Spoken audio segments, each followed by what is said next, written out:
Pessoal, boa noite. Vamos começar?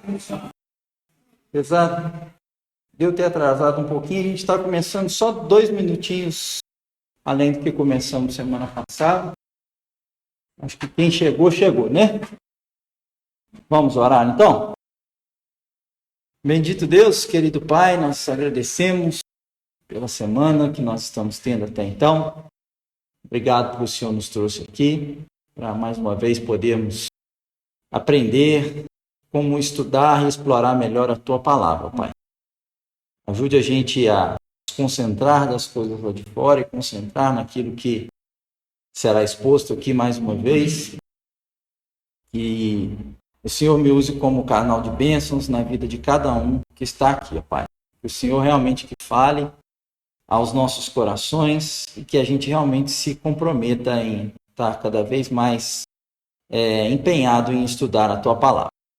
Essa é a nossa oração em nome do nosso Senhor Jesus Cristo. Amém. Bom, o número de alunos está diminuindo, hein? Será que é porque o curso está apertando? Bom, semana passada a gente acabou o módulo 1, né?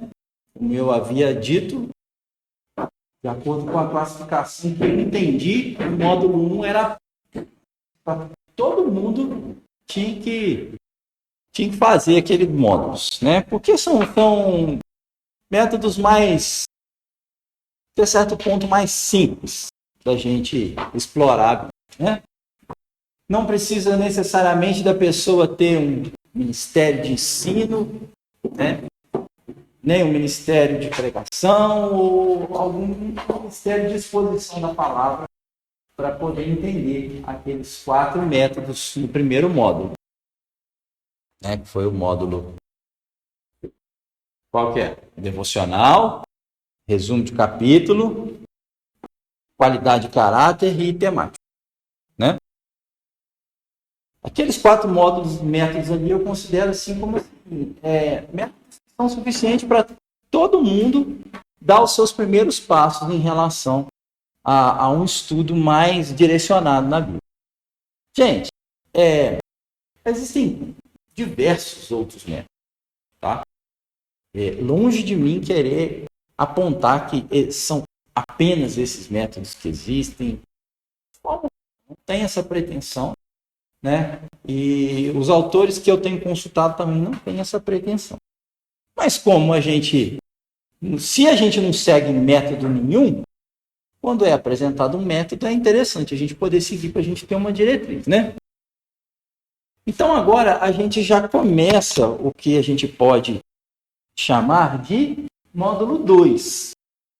Esse módulo 2 aqui, eu considero um método um pouco mais específico para quem realmente quer estudar a palavra de Deus mais a fundo ainda, tá? Então, se vocês acharam um método devocional difícil, se acharam um método de resumo de capítulo difícil, né? Não são métodos difíceis, não. Quando aquilo começa a entrar na cabeça da gente, já era, né? Fica fácil. Mas não sei se vocês conseguiram observar que à medida que a gente foi caminhando nos métodos, algumas coisas começaram a repetir, aprofundar um pouco mais e dar um passo além, né? E à medida que a gente foi caminhando nos métodos, a gente foi entendendo que eles ficaram um pouquinho mais profundos. No módulo 2, a gente vai ainda subindo um pouco mais nos degraus de complexidade, né? Até a gente chegar muito assim, bem detalhado.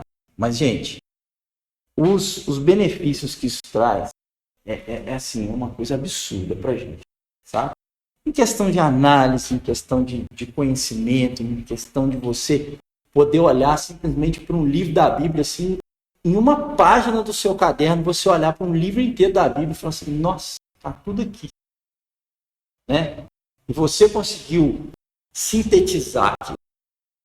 É muito fácil para você poder entender, é muito fácil para você consultar, é muito fácil para você transmitir isso para outro, tá? Então, confia que vocês vão gostar muito, tá? Hoje, nós vamos retomar a lição de temático, tá? Ela é muito parecida com a segunda aula desse segundo módulo aqui, que é por tópico, tá? Só que ela é mais direcionada, um pouco mais focada, tá? Alguém conseguiu fazer? Alguém fez?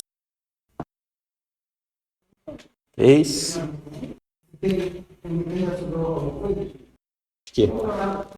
De material? Tem.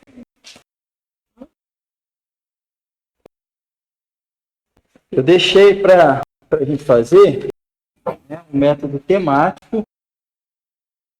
Eu tinha falado que eu tinha sugerido a gente fazer confiança em Deus, tá? Mas caso alguém quisesse fazer algum outro que tivesse interesse, eu ficar à vontade. É apenas uma sugestão. Alguém que fez pode ou gostaria de compartilhar? Ou só fez e não quer compartilhar? Também pode.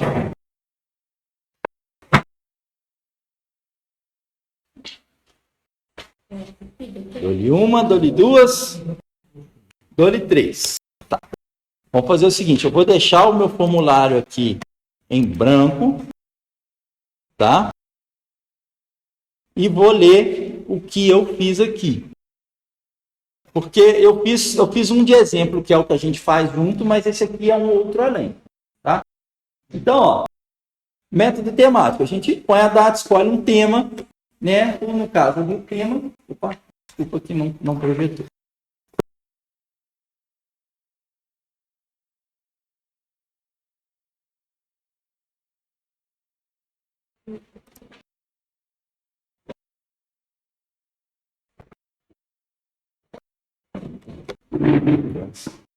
Você põe o tema. E aí, como eu havia dito, a ferramenta que a gente tem na Bíblia de Estudo, concordância, você vai lá e tudo que está relacionado ali com confiança em Deus, confiança... Aí você acha sinônimos de confiança. Mas, assim, confiança relacionada com confiança em Deus, você vai achar ali vários versículos. Então, eu achei ali uma série de versículos ali nas referências. 1 Samuel 23, 16, 2 Reis 18, 19, vários versículos em Salmos, 2 Coríntios, Efésios, 2 Tessalonicenses, Hebreus, vários. Aí você lista as suas referências bíblicas aqui, tá? E depois você faz algumas perguntas para o texto, tá? Então, com relação à confiança em Deus, o Anderson tinha feito a pergunta semana passada, Bruno, como assim a gente faz pergunta? Aí vai de cada um. O que você quer explorar desse tema? Né? Então, pensando em confiança em Deus, eu pensei assim, quando ter confiança em Deus? Seria uma pergunta. Eu falei que no máximo 5 perguntas. Mais do que isso, o seu estudo vai ficar muito exaustivo. Tá? Às vezes, uma boa pergunta resolve. Mas, para experiência de estrada, me fala que de 3 a 5 está ótimo. 3 tá? Já começa a ser um tanto razoável de perguntas para você fazer para o seu tempo. Tá? Então, quando ter confiança em Deus? Como ter confiança em Deus e quais as vantagens de você ter confiança em Deus. Aí você enumera elas aqui, as suas perguntas. Depois você, de acordo com as referências bíblicas, você vem respondendo essas perguntas. E como eu havia explicado, não são todos os versículos que vão responder a todas as suas perguntas. Tá? E não tem problema nenhum.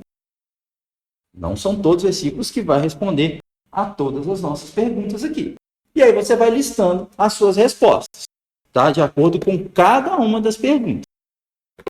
E aí, no final das contas, você chega nas suas conclusões. Baseado nas perguntas, você chega nas suas conclusões. Quais foram as conclusões que, no caso, eu cheguei depois de ter respondido a essas perguntas em cada um dos versículos? Minhas conclusões foram: primeiro, quanto confiar em Deus? E aí, o que eu obtive de resposta?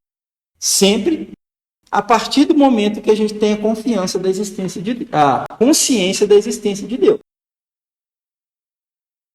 Como, né, a gente vai confiar em Deus? Lembrando de suas promessas para nós, crendo que nossa capacidade vem de Deus e tendo fé. Vantagens, né? Quais as vantagens da gente ter fé? Da gente ter confiança em Deus, desculpa. Seremos felizes, protegidos da maldade humana, podemos entrar na presença de Deus, receberemos galardões. Se andarmos de acordo com a vontade de Deus, obteremos o que pedimos. Tá? Então, tudo isso aqui foram respostas que a gente obteve das perguntas feitas aos versículos relacionados ao tema confiança em Deus. Entendeu? Eu fui agora mapeando de frente para trás, a gente vê da onde que nasceram essas conclusões aqui, tá? E por último a gente faz uma aplicação, tá? Confiança em Deus. O que isso tem a ver comigo? Qual que é a aplicação que eu vou fazer? Como que eu vou tornar isso pessoal, prático, possível e provável? Baseado no que eu encontrei na palavra de Deus, amanhã confiarei na força do seu poder. Acreditarei na sua vontade sobre a minha vida ao realizar o meu exame de motorista. Olha só, isso aqui foi meu devocional de 19 de junho de 2007.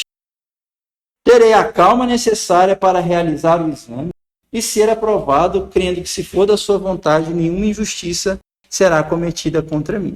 Amém. Eu não encontrei a minha primeira habilitação ou aquelas primeiras para saber se foi exatamente depois desse devocional aqui que eu passei. Mas eu sei que a minha primeira habilitação foi em 2017. Então, se não foi no dia seguinte, 2007. Se não foi no dia seguinte de eu ter feito esse devocional aqui, foi bem próximo, né? Então, gente, são coisas que provam para a gente, que mostram para a gente como que a Bíblia é viva, como que ela se relaciona com a gente. Sabe? Você pega um tema, você extrai da palavra de Deus, aplica isso na sua vida e vive. É assim. A palavra de Deus é assim. Você encontra, né? É confrontado, toma conhecimento, Deus trabalha aquilo no seu coração, na sua vida, né? E foi isso que aconteceu. Se não me engano, foi mais ou menos nessa época aqui que eu tirei carteira. Ok? Esse era o método temático. Alguma dúvida? Quem fez aí, teve alguma dúvida em algum tópico, em algum ponto? Quer que explique de novo? Quer que explique melhor? Eu vi, aí ficou assim, duas perguntas que você veio colocar só, né, como referência, eu acabei fazendo com uma só, usei, porque eu entendi que, percebi que as duas acabam sendo a resposta certa para as duas perguntas que você fez. Aham. Foi com o qual contigo. Aham. Eu fiz lá no texto de 1 Samuel 23. Isso. Vendo, pois, Davi e Saul saíram a tirar, deteve-se no deserto de Cif, em Oeste. Então se levantou João, filho de Saul, e foi para Davi, em Oeste. Ele fortaleceu a confiança em Deus. Ele disse: não temos, porque a mão de Saul, meu pai, não te achará. Porém, tu reinarás sobre Israel, e eu serei contigo. O segundo, porque também Saul tem Saul. Então, vou passar pelas perguntas direto, né? Aí eu só nas partes de conclusão. Então, fizemos as partes envolvidas aqui, né? Davi e João. Davi estava sendo ameaçado por Saul tirar a vida. Não se sabe como é Saúl saía para cumprir o seu tempo, aí levando em conta, né? E a prática provavelmente seria o uso de espada ou lança, né? A tentativa de tirar a vida de Davi. Davi havia sido ungido por Samuel para ser o novo rei de Israel, razão pela qual Saul sentiu inveja de Davi e também medo de perder o poder. Conclusão. Mediante a ameaça, Davi teve medo, e a única saída que conseguiu ver foi fugir na tentativa de salvar a sua vida. Mas seu amigo Jó foi ao seu encontro para fortalecer sua confiança em Deus. Quem estava protegendo Davi era o Senhor Deus, pois no mesmo capítulo, versículo 14, diz que Saul buscava todos os dias. Porém, Deus não entregou nas suas mãos, não entregou, né, no caso, Davi nas suas mãos. Aplicação.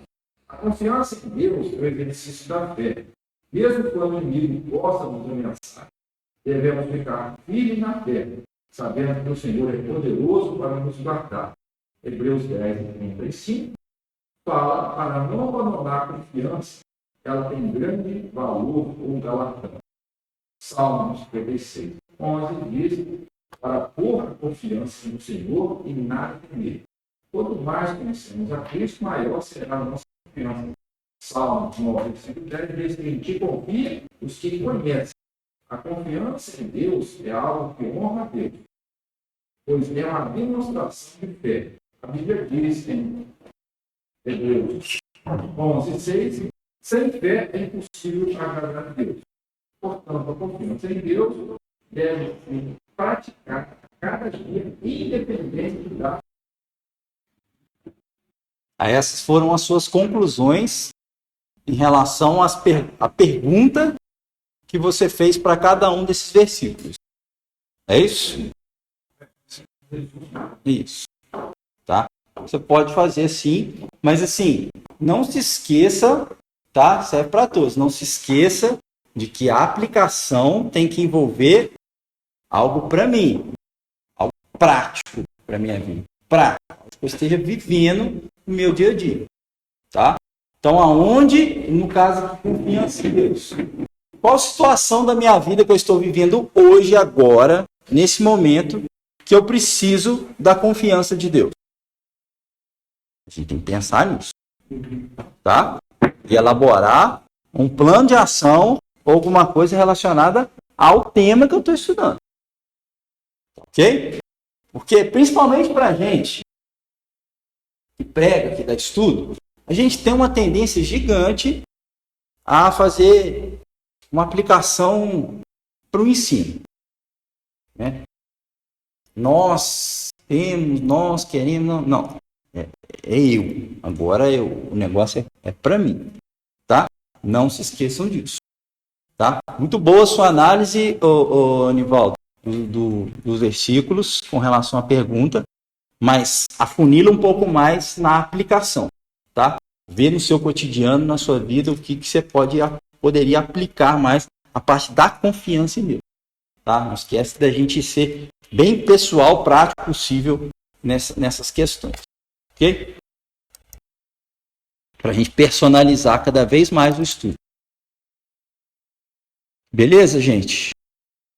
Então vamos iniciar o nosso método de hoje no módulo 2. Tá? O módulo dos estudantes. Esse aí é para o povo que gosta mesmo. Isso não tem nada a ver. Ah, mas eu não sou professor de escola dominical, eu não prego, eu não dou estudo, não interessa. Todo mundo tem que ser estudante da palavra de Deus, tá? Então, eu acho que ele também continua sendo para todos. O Jorge falou um negócio que eu achei muito bom na escola dominical do ano passado. Ele falou que a Bíblia não é um livro comum. A Bíblia é um livro muito complexo. É um livro difícil. Sua grande maioria. Tá?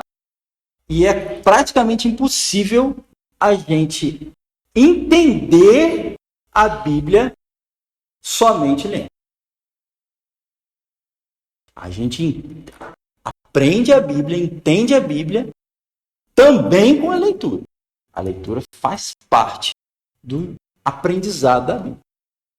Mas a gente vai realmente entender a Bíblia se a gente realmente estudar a Bíblia. A Bíblia é um livro para ser lido e estudado.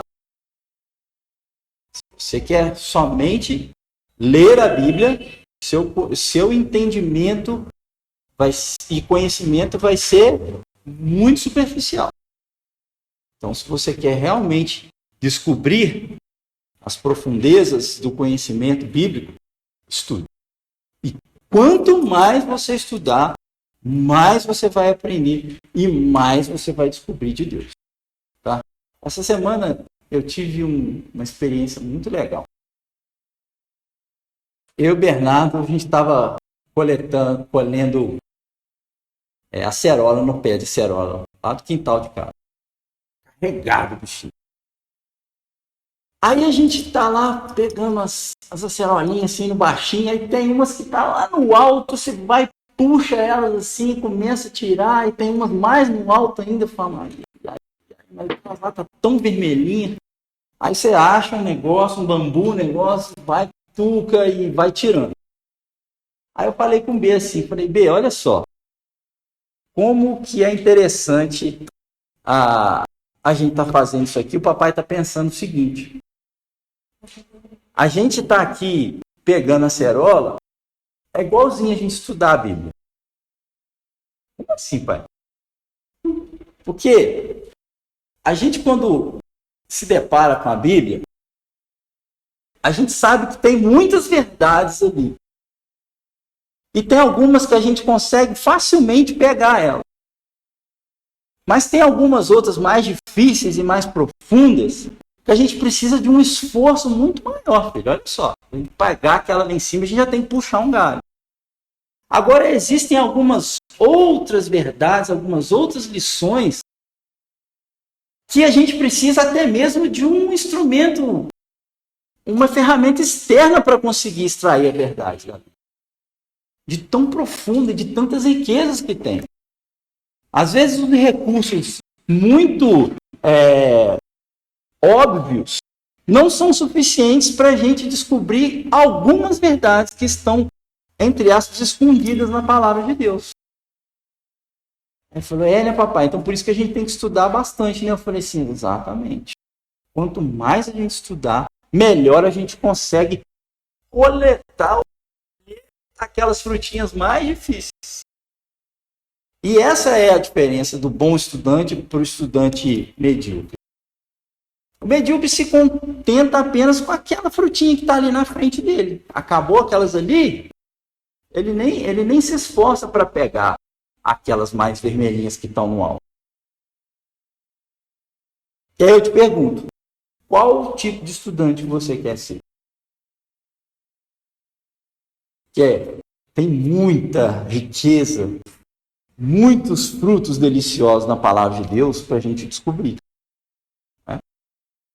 A gente vê aí que tem escritores que escrevem vários livros sobre personagens bíblicos, muitas vezes usando um método parecido com esse, ou o método dele lá, mas de alguma forma ele aprendeu a explorar um personagem. Né? Tem a série lá dos Heróis da Fé, lá do Charles Swindoll. O cara fez um livro sobre Davi, um livro sobre Jesus, um livro sobre Paulo, Moisés, José, né? E eu acredito que ele deve ser da mesma escola desse rapaz aqui que escreveu esses livros aqui, esse livro com esses métodos aqui, que é do Rick Warren. Então aqui no segundo módulo a gente vai estudar todos esses métodos aí. E a gente vai começar hoje pelo método biográfico. Hoje a gente vai conseguir entender um método para a gente explorar o conhecimento de um personagem bíblico. A gente vai pegar um personagem bíblico, tá? Que aborda o sucesso ou fracasso espiritual dele e tentar conhecer a vida íntima desse personagem de forma que seja uma experiência que transforme a nossa vida. Né? Então é importante a gente ter pelo menos um conhecimento prévio de alguns personagens bíblicos. Né? Quem aqui conhece José? Só o B, a Lucinha, o Nimis. Quem conhece José? Não conhece José? Qual José? Algum José a gente conhece, não conhece? Quem conhece Moisés? Né? A gente sabe falar um pouco sobre a vida de Moisés? Sabe? Algumas, como que ele viveu, algumas coisas que aconteceu com ele. Né? Josué, Samuel, Davi, Ruth, Esther, Sara. Né? Minha mulher está sofrendo com a Sara lá, coitada. Né? Mas são personagens que têm muito a ensinar para a gente. Muito. Tá? E esse método biográfico vai ensinar para a gente como que a gente explora a vida de um personagem bíblico. Né? Quer ver? Olha só. Ô Zé, você saiu de casa hoje, não saiu? Você pode falar onde você foi? Sim, eu fui caminhar na vez que ali, até lá no Leonor, e depois fui na feira lá. Beleza, depois você foi para casa. Voltei para cá, não sei. Tá ótimo. Então, o que a gente sabe sobre a vida do Zé? Não, vamos supor que essa é a vida do Zé registrada em algum lugar. Se o Zé tivesse na palavra de Deus ali, a gente ia ter esse relato da vida do Zé. O Zé saiu de casa, caminhou, passou na feira, depois voltou para cá. É o que a gente sabe sobre o Zé. Certo? Tem como a gente saber mais coisas sobre o Zé? Pode ser. Zé, que roupa você foi? Tênis, camiseta. Que horas você foi? Que horas você chegou em casa? O que você comprou na feira? Só dinheiro,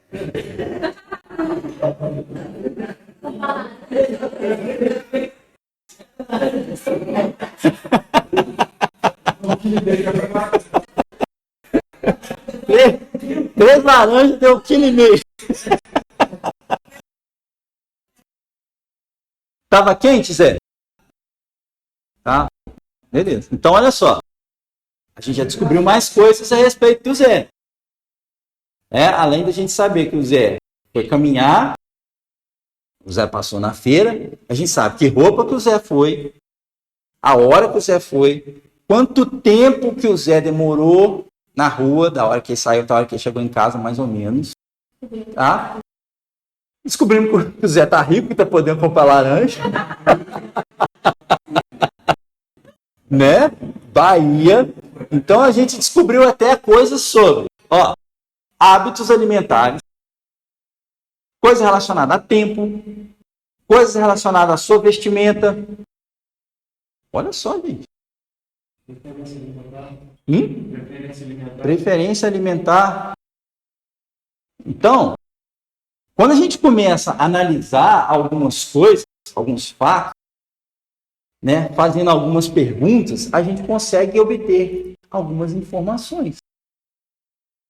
E às vezes, quando a gente consegue recorrer a algum material extra, a gente consegue ter mais alguma outra informação que ajuda a gente a compreender melhor o texto, que ajuda a gente a compreender melhor a história daquele personagem, por exemplo. Zé, você sabe me dizer quantos graus estava fazendo?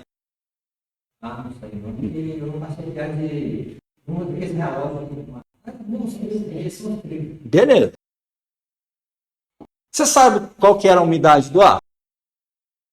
Você sabe a probabilidade da chuva? Tem como a gente saber qual que era a temperatura hoje em Juiz de Fora, a umidade do ar e a probabilidade de chuva? No horário que o Zé estava caminhando? Por quê? Como? Hã? No Google, né? O Google é uma ferramenta externa, uma ferramenta de consulta. Então, ela dá alguma informação a mais para a gente. Né? E baseado naquilo que a gente extrai dessas ferramentas extras, a gente consegue, às vezes, inferir algumas coisas a respeito dos acontecimentos. Né? Então, se, por exemplo, se a gente soubesse que hoje estava fazendo 20 graus, a gente saberia, olha, o Zé caminhou tranquilo. Se estivesse nublado, 20 graus, uma brisa suave, a gente ia saber, o Zé hoje caminhou tranquilo. Agora, se a gente descobre que a temperatura estava 32 graus às 8h30 da manhã, a umidade a 49% e a probabilidade de chuva a 10%, a gente sabe. O Zé sofreu para caminhar hoje. O bichinho... 32 graus na sombra com essa umidade, meu filho, até na sombra sua. Certo? Então tem algumas inferências que a gente consegue fazer quando a gente pergunta para o texto e quando a gente faz consultas externas relacionadas àquele acontecimento. Então, olha só, quantas informações a gente obteve do Zé caminhando hoje.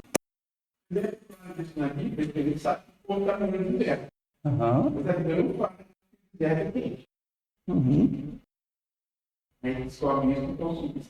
Exatamente, né?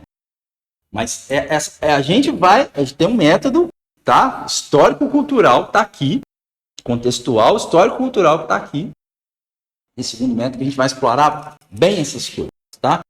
Então, quando a gente for começar a fazer o nosso estudo biográfico, a gente começa com um personagem simples, tá?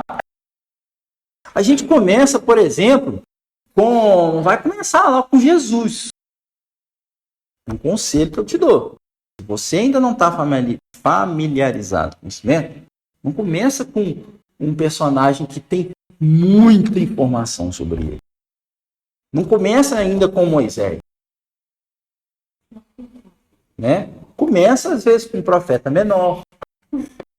Começa com alguém que tem uma certa proeminência em algum momento e depois ele desaparece. Começa com João Batista, por exemplo.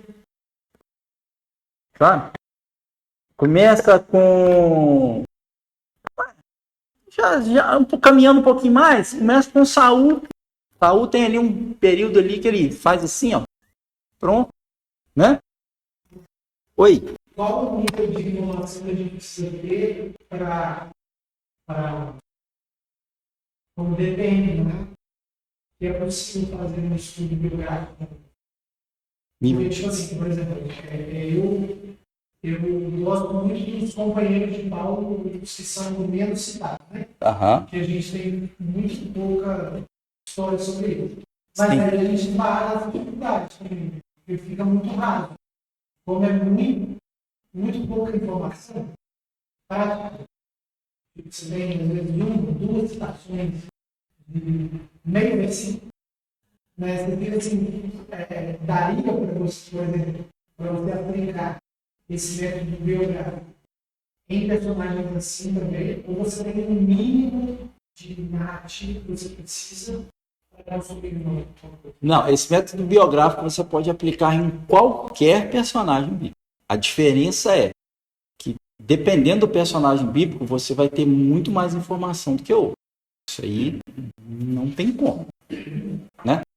Tô pensando no que é o tal do Jabez. Jabez, cara. Como é que alguém conseguiu fazer um livro sobre Jabez? Devocional. Né? Deve ter vendido para chuchu o negócio. Né? Fantástico. A pessoa conseguiu extrair leite de pedra daquele cara. né? Mas se é um réis mortal, como eu, por exemplo, extrai muita coisa dele, né? Agora, você pega Davi, por exemplo. Nossa, Davi, você tem muita coisa para falar de Davi. É citado no Novo e no Velho, né? Então, o que diferencia é a profundidade de informações que você vai ter sobre o personagem, tá? Esse aqui é o grande segredo para esse. Você se colocar no lugar daquele personagem, tá? Imaginar aonde que aquele cara viveu, né? Naquela época, a atividade que ele fazia, qual era a profissão dele, como era o povo em volta, né? Qual o momento da história que ele estava, determinada situação, como que ele deve ter se sentido, né? Então você imagina lá, Paulo e Silas cantando lá na prisão, e aí aquele tremor lá, as cadeias libertam, aquela coisa toda. Como que Paulo deve ter sentido naquela situação? Né? Pensar sobre isso. Paulo estava cantando, mas a gente não pode esquecer que ele tinha levado uma surra, mais uma surra de chicote daquelas assim. Ele estava com as costas sangrando. Isso aí não é gênio para imaginar isso, não. Era 51 chibatadas, né? 39. Hein? 39? Não tinha um negócio de 50 mais uma? 30 menos uma? 39 chibatadas.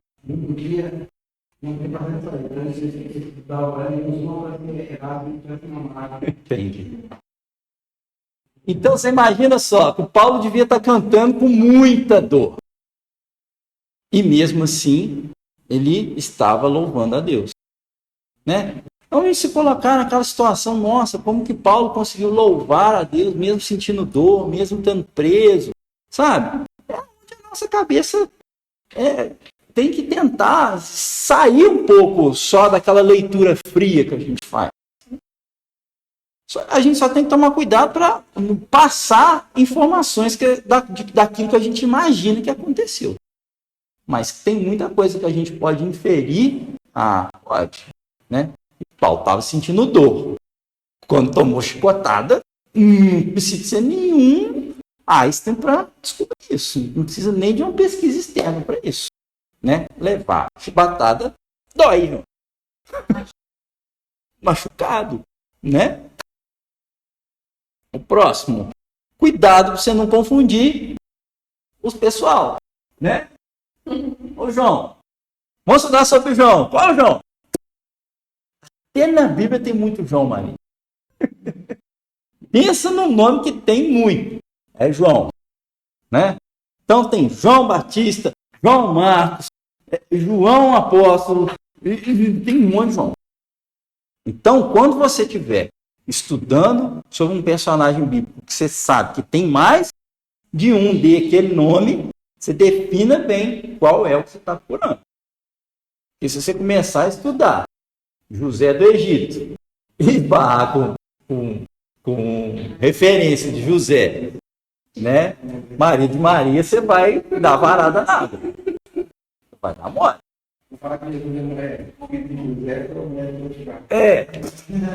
Né? Vai dar uma ziquezirada na. Então, cuidado para a gente não confundir personagens diferentes com o mesmo nome. Cuidado também com aqueles personagens que a gente sabe que mudou de nome. Né? Abrão, depois virou Abraão. Paulo, que era Saulo. Sara, que era Sarai. Né? Pedro, que aparece como Cefas, como Simão, como Simeão, como Simão Pedro. Era tudo Pedro, B. É tudo Pedro. Né? Então, quando a gente for fazer a pesquisa, você lembra de entender. Se você já sabe isso, pesquisar a respeito disso, você vai ver que tem esses codinomes. Então, na sua pesquisa, você inclui esses nomes nas suas referências ali. Tá? E, por último, recorra a livros e comentários somente após esgotar a sua pesquisa nas referências bíblicas que encontrou. Esse aqui é um ponto que eu queria falar com vocês o seguinte, olha. Os comentários bíblicos são sempre muito bem-vindos. Sempre. Muito bem-vindos. Né? Se a gente sabe a origem, né, a procedência, a gente sabe que é um escritor bom, renomado, fiel, aquelas coisas todas básicas que a gente sabe que tem uma boa literatura confiável em casa. Ok? Só que muitas vezes a gente tem ânsia, pressa de entender as coisas e a gente vai estudar sobre Samuel. A gente já quer pegar um comentário, querer saber tudo de Samuel. Calma, gente. Calma. Tá? Faça isso depois que você fizer as suas análises, a sua pesquisa a respeito daquele personagem que você está querendo descobrir. Né? Porque ali o cara já te dá um montão de coisa mastigada. Mas a análise, muitas vezes, que determinado autor de comentário faz, não necessariamente é a única análise que tem. Às vezes ele abordou um determinado ponto. E não está errado, muitas vezes, o ponto que ele está olhando. Mas às vezes você mesmo, pode olhar um outro ponto que ele não olhou, que também está certo. Então, muitas vezes, quando a gente recorre direto para um comentário bíblico, às vezes a gente deixa de lado o fato de Deus falar verdades com a gente. A gente já quer beber direto da fonte que o outro bebeu. Entendeu? Então é interessante, primeiro você esgota os seus recursos, esgota a sua análise, esgota a sua pesquisa. Ó, isso aqui foi tudo que eu consegui descobrir a respeito desse personagem.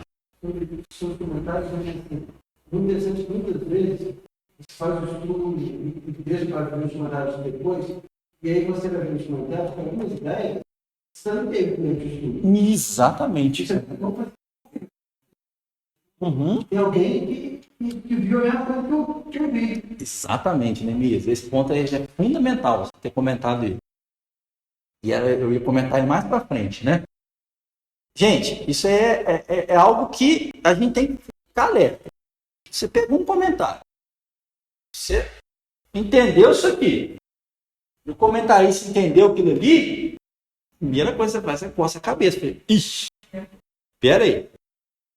Porque se você for, às vezes, na bibliografia de um comentarista desse, você vai ver, às vezes, que dá 2, 3, 4, 10 páginas de referência bibliográfica que o cara tem. Então, assim, se um camarada desse pensa aqui e eu penso aqui, no mínimo que eu vou fazer é consultar mais um. Pode ser que ele está errado e tem mais um monte aqui igual eu que está certo. Pode ser. Ou divergências de interpretação em algumas passagens, o que também ocorre. Tá? Mas isso aqui a gente vai ver um pouco mais para frente. Tá? Eu faço isso agora. A gente tem mais um comentário. Então, eu sempre tento ir dos mais técnicos por mais aplicativo, porque é mais né, assim, quanto mais técnico, eu vou primeiro deles. Depois, isso já faz mais uma aplicação. Sim. Porque os técnicos, às vezes, ajudam você ainda dentro da sua própria pesquisa. Né? Construir o pensamento. Ajuda você a construir o pensamento daquilo que você está explorando. Tá? Então, vamos lá. Então, muito simples. Tá? Escolha do personagem, referências bíblicas, tá? A respeito daquele personagem. Então, tudo que você for explorar a respeito daquele personagem, igual hoje. Hoje a gente vai dar uma passada rápida em Caleb. Então, vou lá. Onde tem Caleb na Bíblia? O Caleb que a gente conhece na Bíblia. Onde que ele está?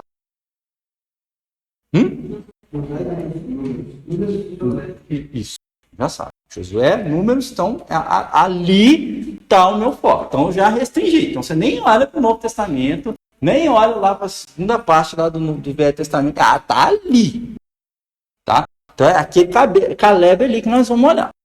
Tá? O que a gente vai fazer? Quais são as primeiras impressões que a gente tem a respeito desse personagem? né? Então aqui a gente sugere pelo menos 4 leituras,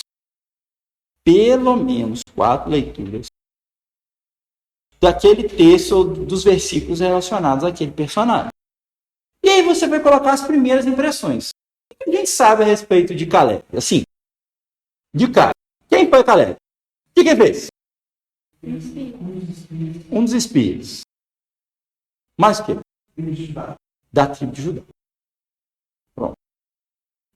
Já pode ser uma primeira impressão. Quando a gente lê sobre a história de Caleb, né, aquela primeira coisa que me impressiona, aquela primeira coisa que me chama a atenção, você põe.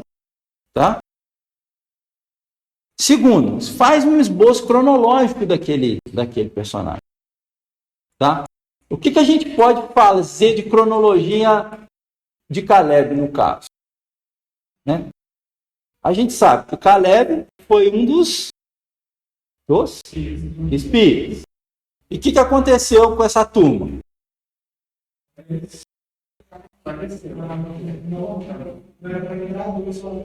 Isso. 2 falaram que era para entrar, entre eles, Caleb e Josué. Os outros 2 falaram que não entraram. Né? Por conta dessa incredulidade do povo, o povo ficou 40 anos no deserto, né? Morreu aquela geração. E o que aconteceu com Caleb? Morreu também? Não, Caleb. Não, por que Caleb morreu? Porque confiou no Senhor. Né? Então, Caleb foi uma das pessoas que entrou na Terra Prometida, certo? Quanto tempo depois isso? 4 anos depois. Exatamente. Aproveitou o negócio. Né? Então, olha, eu tracei uma cronologia da vida de Caleb a partir daquilo que eu tenho de informação no texto. Então, por exemplo, se você for estudar sobre Moisés, você vai falar a cronologia de Moisés desde quando ele nasceu até quando ele morreu. Por quê? Porque a Bíblia te dá essas informações. Jesus, do dia que ele nasceu ao dia que ele morreu, porque dá essas informações. Tá? Então, é muito aquilo que o Anderson perguntou. Tem personagem que vai aparecer já velho na Bíblia. E de repente ele vai desaparecer, você não vai ouvir falar mais dele, não sabe quando morreu, de que jeito morreu, mas aconteceu. Mas se você tem interesse em estudar alguma coisa daquele personagem que traz ensinamento para você, às vezes aquele pedaço da vida dele que apareceu ali já é o suficiente para você fazer uma boa análise, um bom estudo. Tá? A sua terceira leitura, você vai pegar ali algumas revelações, né? A respeito daquele personagem. Aquilo que você conseguiu determinar ainda um pouco mais profundo daquele personagem. Tá? E qualidades de caráter. O que a gente pode pensar sobre qualidades de caráter de Caleb aqui no caso? Resiliência, mais o quê? Confiança, temente ao Senhor, coragem, né? Para mim essa é uma das características assim, que mais ressalta para mim no texto é a coragem, né? De Caleb. O cara peitou uma galera lá que estava contra ele sob o risco de ser apedrejado, e mesmo assim ele não arredou o pé não, né? Exatamente, né? A terra lá de Hebron. Verdades bíblicas na vida do personagem, né? Então, às vezes acontece alguma coisa que ressalta na vida daquele personagem que a gente encontra o princípio daquilo em outra parte da Bíblia. Por exemplo, a lei da semeadura, né? Alguma bem-aventurança, né? Alguns princípios bíblicos que a gente acha em outra parte da Bíblia, como nos Salmos, né? Como em Provérbios, e que você consegue relacionar com aquele personagem, você pode mencionar aqui. Não vai ser o caso daquela verdade bíblica mencionar o personagem, tá? Não é isso. Você não vai achar, às vezes, nada em Salmos que vai estar relacionado com o Caleb, vai falar sobre o Caleb. Mas pode ser que tenha alguma coisa em Provérbios que fala sobre coragem, que fala sobre resiliência, que é um princípio que está ali e que você pode usar para incrementar, encorpar, né, o seu estudo sobre essa qualidade de caráter que você observou na vida daquele personagem. Tá? Oi. No caso, você faria conexões com outras partes da Bíblia, colocando na vida daquele personagem. Isso. Né? Você usa das qualidades de caráter que você descobriu na vida daquele personagem e aonde mais na Bíblia fala sobre aquela qualidade de caráter. Vamos supor, pensa numa pessoa que teve domínio próprio, em um determinado José, na casa de Potifar. Aonde fala de domínio próprio na Bíblia? José teve. Né? Então você vai lá, relaciona lá, né? O versículo que fala sobre domínio próprio, um fruto do Espírito, né? Em alguma outra parte que fala sobre essa característica. Você menciona ali também. Para quê? Para isso dar corpo para o seu estudo. Para isso mostrar que, apesar de uma pessoa lá do Antigo Testamento, né, não ter esse conhecimento que a gente tem de frutos do Espírito, ele já manifestou isso. Então seria tipo o estudo que o Nivaldo fez sobre Davi. Ele colocou várias passagens e ligar a confiança em Deus.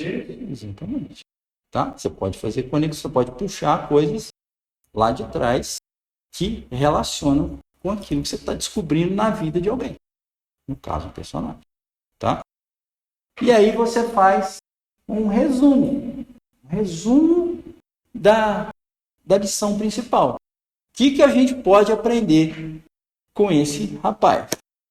O que a gente pode aprender com esse tal de Caleb? O que vocês aprendem com Caleb? Coragem? Ele confiou em Deus, foi bem sucedido. Uhum. Isso.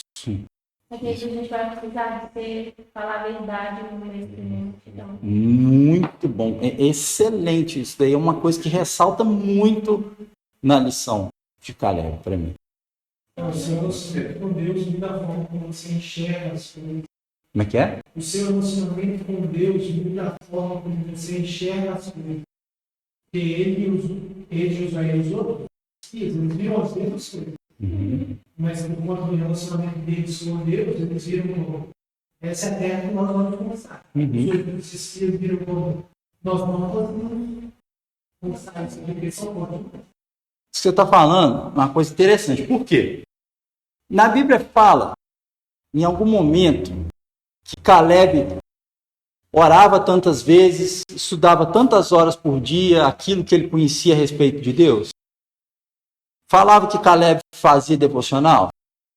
Falava que Caleb ia para a escola dominical? Que ele aprendeu com a mãe dele, com o pai dele a respeito de Deus? Não. O detalhe está aí agora. Mas a evidência de que ele tinha um relacionamento com Deus é provado através das atitudes dele.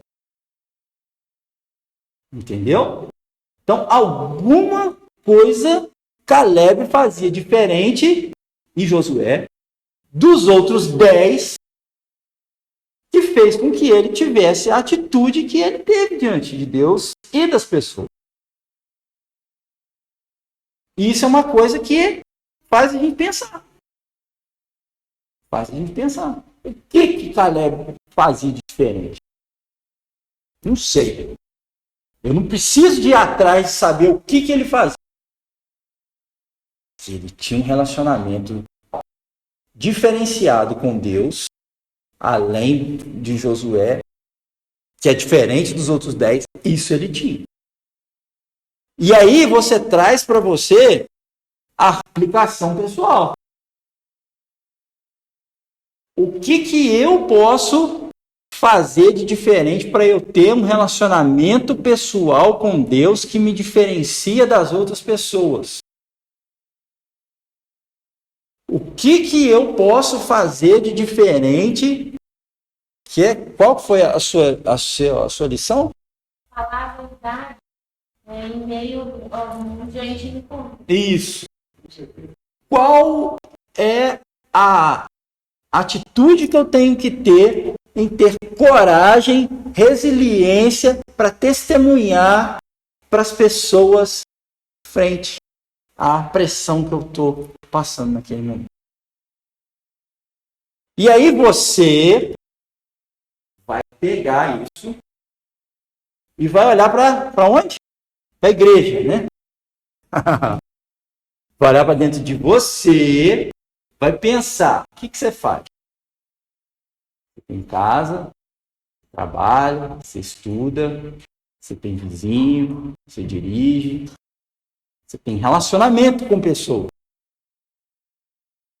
Nos seus relacionamentos, na sua vida cotidiana, como você pode aplicar o seu aprendizado sobre Caleb? Um homem que é corajoso, que tinha um relacionamento muito especial com Deus, a ponto de diferenciar ele dos demais. Um homem que foi resiliente. Um homem que, no meio da pressão, ele não arredou o pé. Você vive alguma situação semelhante a essa? A gente vive como cristão? Tendo que dar o testemunho em frente às outras pessoas? A gente vive, não vive? Vivemos? Então, é nessas relações que a gente tem que pensar. Como que eu posso olhar para a vida de Caleb e inspirar nele? Saber que ele obteve as bênçãos por ter confiado em Deus, como o Lucinho diz. Ele obteve bênçãos por ter confiado em Deus. 40 anos depois, ele foi herdar uma parte muito especial da terra prometida. Por quê? Porque lá atrás ele confiou. Então, mais uma lição que a gente pode tirar para a nossa vida. Muita coisa que a gente pode colher daqui a anos pode ser fruto da nossa confiança de hoje, da nossa perseverança hoje, da nossa constância hoje. Entende, gente? Então, olha só. A gente começa a observar qualidades de caráter. A gente começa a olhar para a vida dos personagens bíblicos, né, e as verdades implícitas e explícitas ali. Como que a gente consegue aprender com esse pessoal? Como que a gente consegue aprender com a palavra de Deus? E olhar para a nossa vida, nosso dia a dia, e falar assim, nossa, eu queria ser igual a Caleb. Queria ser igual a Caleb naquela situação. Que eu preciso ser igual a Caleb para testemunhar para os meus amigos de trabalho. Eu queria ser igual a Caleb para ter a coragem de confrontar as pessoas quando eu sou confrontado. Eu queria ter a firmeza de Caleb frente às pressões externas, quando me forçam a querer fazer o contrário. E aí você vai ligando aquilo que você aprendeu com aquilo que você está vivendo, e traz para você. E começa a pensar na sua vida, no dia a dia. Eu preciso daquilo para melhorar aquilo, isso aqui. Eu preciso dessa verdade para poder, né, melhorar esse relacionamento aqui. Por aí vai, você deslancha. Né? E por último, é um estudo que você pode tornar ele muito bem comunicado. Tá? Cuidado.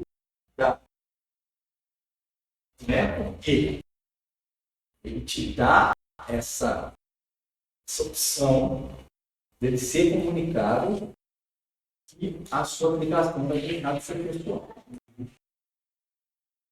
Tá? Não vai deixar de ser pessoal.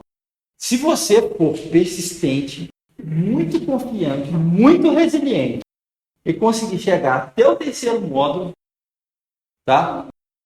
Que é para expositores da palavra de Deus mesmo, a gente vai entender um pouco a respeito dessa questão da aplicação. No seguinte sentido, né? A aplicação, ela tem que ser para nós. Ela tem que falar comigo da mesma forma que ela fala com você. Porque o expositor, ele não é nada mais, nada menos do que mais um de nós, que tem os mesmos problemas, as mesmas angústias, os mesmos anseios. A única diferença é que ele é o porta-voz naquele momento. Tá? Porque muitas vezes há algumas tendências, algumas pessoas que se colocam numa posição superior, principalmente quando está pregando alguma coisa, como se não tivesse nada a ver com aquele problema, naquele desafio ali na missão. Não tem nada a ver. Nós precisamos daquilo ali. Tá? Então, torne o seu estudo comunicável, tá? Para você discipular alguém, para você dar uma lição de escola dominical, para você pregar à noite, para você... a exposição que Deus te entregar para fazer da palavra de Deus, usando uma aplicação pessoal. E muitas vezes algo que você está passando, o outro também está. E aí você usa desse método para poder te ajudar. Ok? Oi? Você identifica algum perigo ou alguma armadilha nesse método de estudo? Olha, meus, o perigo que eu identifico em praticamente todo tipo de análise da palavra de Deus são as conjecturas que se tornam verdades. Suposições que se tornam definições. Tá? Então, é o que eu havia dito. Paulo tinha tomado tantas chibatadas. Estava com dor. Certo? Aí eu posso ensinar que Paulo tinha tomado não sei quantos pontos nas costas porque tomou chibatada? Tem coisas que eu posso inferir, que eu posso imaginar que pode ter acontecido. E eu posso deixar isso muito claro. E eu tenho que ter isso para mim, que tem coisas que eu posso inferir, mas que eu não posso bater o martelo e falar, isso aconteceu assim, isso foi assim. Tem coisas que o texto deixa gritante para você, porque não. Meu ponto nisso é só que recentemente a gente tem visto muitas pregações, muitos livros assim, fazendo a aplicação depois do estudo do personagem de uma forma muito errada. Você vê, por exemplo, Davi com Golias, e a pessoa fala, não, você é o Davi e o Golias são os problemas da sua vida e tudo isso. Então, assim, eu só esperei toda a coisa aí para levantar esse ponto também, que a gente tem que se preocupar com aplicar, né, mas entender também que nós não somos os personagens, né? Entender que assim, tudo está dentro do seu contexto ali, de cada livro, né? Então, porque senão a gente vai ficar caindo nessa coisa. Sim, muita gente hoje tem que falar. O que muitas pessoas às vezes confundem é a interpretação com a aplicação. Né? Então, você interpretar algumas coisas como se aquilo fosse a aplicação que você quer para a sua vida, é um perigo. Né? Você quer ser, exatamente. Às vezes você pode ser tendencioso em falar que o texto está falando o que ele não está. Você explica a verdade, o que está na interpretação, e dali você fala, ó, você pode aprender essa verdade. Mas o que aconteceu foi para esse povo, para esse momento, foi assim assado. Né? Falando. Eu lembro que uma vez, assim, um irmão cita, né, uma fala, Paulo Timóteo, e faz a seguinte pergunta, né, para o auditório. Para quem eu não disse certas palavras? E logo o auditório já começa a responder. E assim, para nós. Para nós, não. Para Timóteo. Né? Primeiro, Deus foi dito a Timóteo. E será que tudo que é dito a Timóteo vai para nós? Sim, pode ter, né, alguma coisa que seja específica para Timóteo, para a função dele, para a vida. Assim, a questão da vida e Golias, né? Nem sempre vai ter Golias na nossa vida. Né? Ninguém precisa de começar a tomar vinho, porque Paulo recomenda Timóteo tomar vinho por causa do estômago, né? Pode vir, mas tem que tomar, porque Paulo mandou Timóteo tomar. Entendeu? Né? Coisas desse tipo assim. Tá bom, gente? Então acho que a gente pode ficar por aqui. Eu não passei em forma de formulário, não. Mas eu vou sugerir, tá? Um personagem assim, bem simples, tá? Maria de Betânia. Eu estou sendo bem específico. Não é Maria Betânia. Maria de Betânia. Tá? Então, olha só.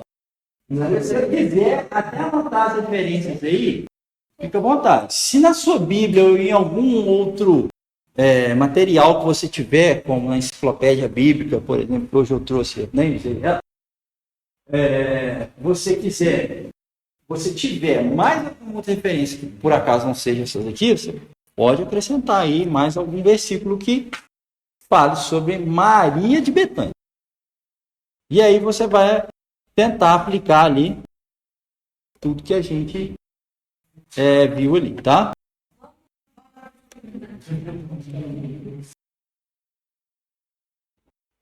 Ó, o item 1 e 2 eu já estou dando aí para vocês. O personagem e a referência bíblica, tá?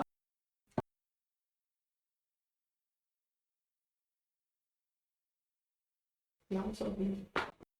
Tá? Não. Espertinho e tirar foto. Você pode aqui orar encerrando pra gente, por favor?